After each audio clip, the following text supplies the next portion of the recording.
Welcome back, everyone. Tina here, and in this video I'm going to show you how you can delete SEO side projects. This will help you to free up your quota by deleting unnecessary projects. Deleting a side project automatically removes its audits and reverses any SEO fixes that have been applied through that project, while immediately restoring your available quota so you can add another site. There is a cap for 4 sites. So if you need a 5th site, you need to go in and delete one of the projects. Let me show you how you can do this. So first click on Sites on the left and then on SEO at the top. Open the site's project list and locate the project to remove. Click the 3 dots next to the project name and click on Delete Project. You will see this window popping up. Please review the confirmation model and read the impact summary. Quota restored, fixes reverted, action is permanent. Once you're sure you want to delete it, click Delete Project. Deleting a side project reverses SEO fixes throughout that project. This includes funnel path fixes, block path fixes,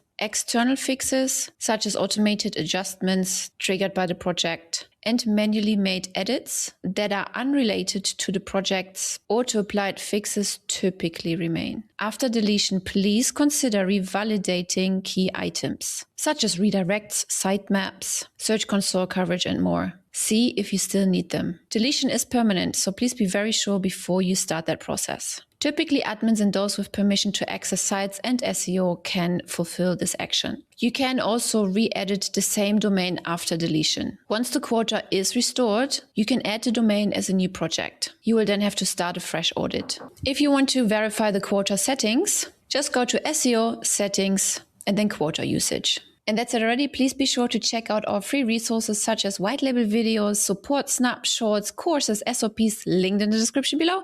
I will see you over there.